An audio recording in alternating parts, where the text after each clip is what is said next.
जियो, मेरे जीजाओं, मेरी बेटियों, बेटाओं, मेरी माताओं, मैं आप सबसे निवेदन करूं, रोज प्रतिदिन, ऐसा कोई दिन नहीं जाना चाहिए जिस दिन आप शंकर जी को जल ना चढ़ाएं।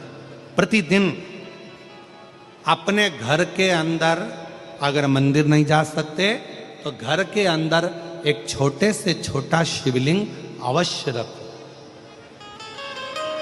अब कई लोग कहते हैं गुरुजी हमारे यहाँ पर एक शिवलिंग है पहले का और किसी के यहाँ गए थे तो उसने हमको दूसरा शिवलिंग दे दिया, तो रख सकते हैं कि नहीं रख सकते?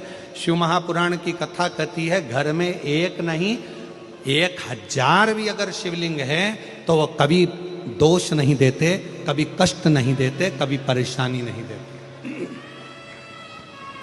और फिर कोई कहता है गुरुजी हमारे घर में जो शिवलिंग है वो बीच में से खंडित हो गया, टूट गया, शिवलिंग टूट गया गुरुजी, उसका कोई दोष लगेगा क्या? शिव महापुराण की कथा कहती है अगर तुम्हारे घर में पुराना शिवलिंग है, तुम्हारे घर के अंदर अगर कोई शिवलिंग है और अगर वो बीच में से टूट गया, 40 टुकड़े हो गए, 50 टुकड़े हो गए, 2 टुकड़े हो गए, 10 टुकड़े हो गए, तो भी शिवलिंग कभी खंडित नहीं माना जाता, वो अखंड ही माना जाता।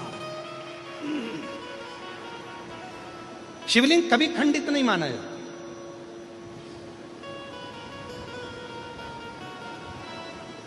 सहस्त्रेश्वर हजारों टुकड़े होने पर भी शंकर भगवान का शिवलिंग कभी खंडित नहीं, कभी खंडित। और कितना सुंदर कहा, तुमने पार्थिव लिंग का निर्माण करा।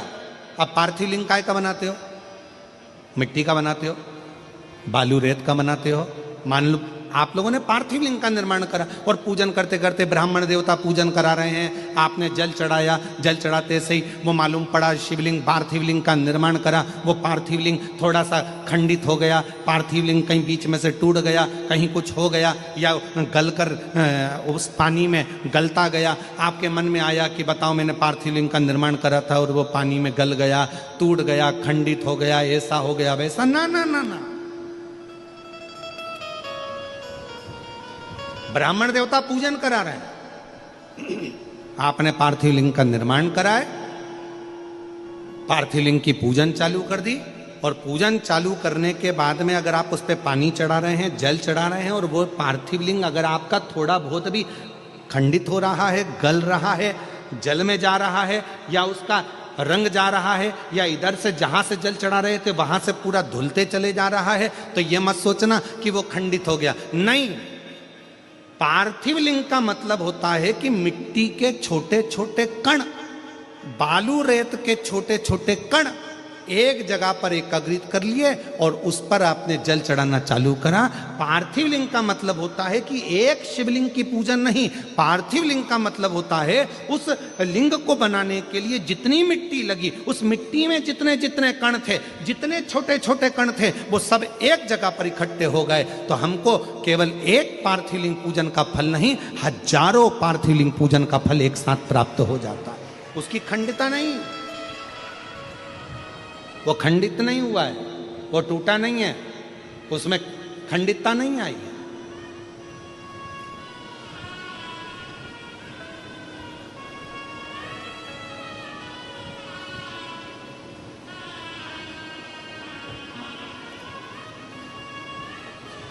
ब्रज भैया, अभी आप भी पार्थिव लिंग बना रहे होंगे। ब्राह्मण लोग जब शिव पुराण चलती है तो पार्थिव लिंग का निर्माण किया जाता है। आप भी रोज पार्थिव की पूजन कर रहे होंगे, तो कई बार आपके मन में भी ये भाव आता होगा कि हम जल चढ़ा रहे हैं, जल चढ़ाते चढ़ाते मालूम पड़े मिट्टी का शिवलिंग है या बालू का शिवलिंग है, वो गल रहा है या जा रहा है या उसमें कण अलग हो रहे हैं। तो कभी शिव महापुराण की कथा कहती है पार्थिव लिंग का निर्माण होने के बाद जब हम भगवान शंकर की स्तुति करना प्रारंभ कर देते हैं, आराधना करना प्रारंभ कर देते हैं, उसका जब पूजन करना प्रारंभ कर देते हैं, फिर उस पर जल चढ़ाने पर अगर वो अलग अलग टुकड़ों में भी हो जाता है तो भी वो खंडित नहीं माना जाता।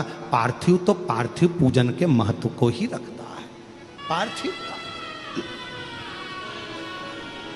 ये महाराज जी ने बताया कि कैसा शिवलिंग हमें घर पे रखना चाहिए और पार्थिव शिवलिंग की पूजा का पूरा महत्व जानना चाहते हैं तो एंड स्क्रीन पर हमारी वीडियो पड़ी है, आप देख सकते हैं। श्री शिवाय नमस्तुभ्यम।